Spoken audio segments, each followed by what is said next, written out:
Okay, so here we are. So we got 20 different versions. You know, it errors after we go past 20, but that's fine. So we got 20 different versions that we can instantiate onto the ground impacts. So let's make another geometry node here to do the so-called sim. We'll call this one ground scar sim.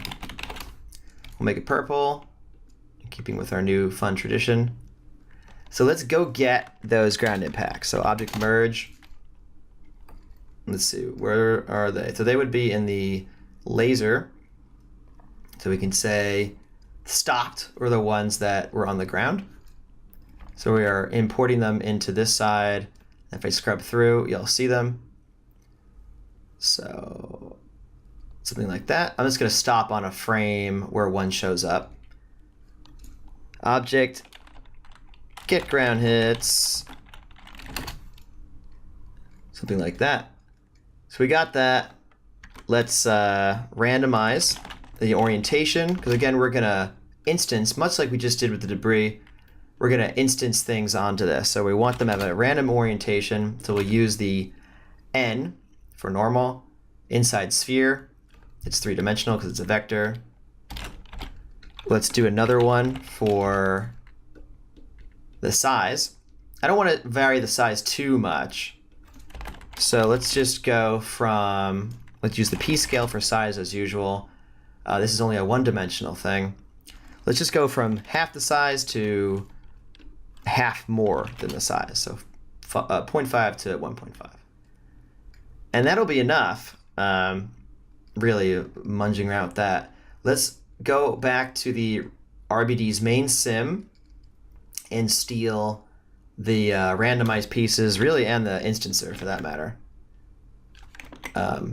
This is the same thing as before. We need to set up a way for it to choose a random number. Now, in our case, we don't have we didn't like programmatically figure out how many different kinds of things we wanted to make. We just said that we wanted to make 20.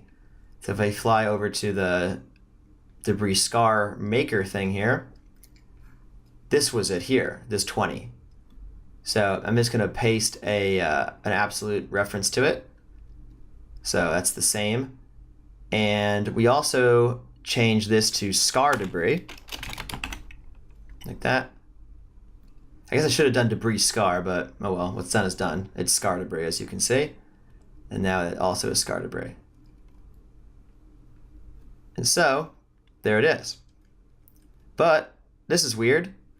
They're all pointing different directions. Well, that's because we have a completely randomized normal here. These normals are pointing every which way.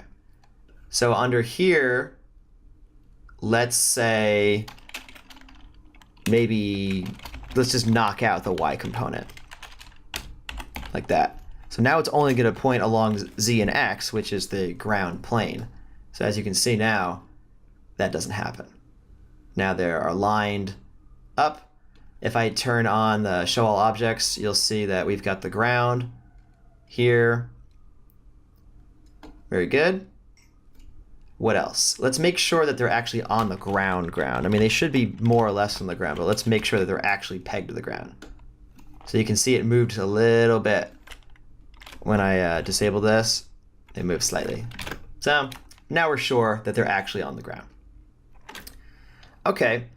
I'm noticing that they seem darker than the ground next to them. So let's make sure that when it renders that that's not what it looks like.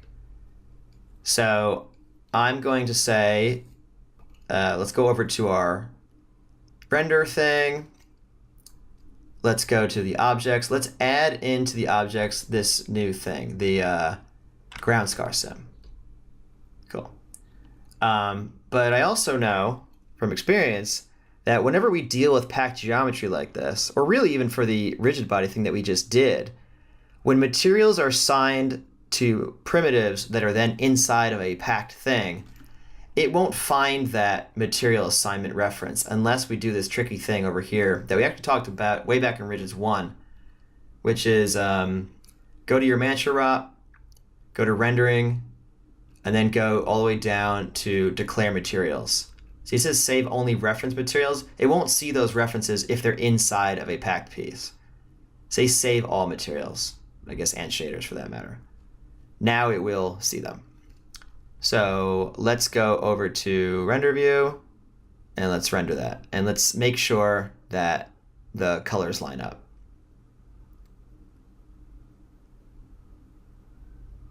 And sure enough, it looks right. Remember, we can click on these areas. So, you know, it's a subtle thing. We've got this broken ground, these big chunks of broken ground here. We can't see it so much on the initial explosion frames. We'll see it more in the trailing areas as those areas kind of calm down. But it adds an extra dimension of believability to it. And especially once we see it in motion. Cool, so we'll stop that. I think I proved my point. Okay.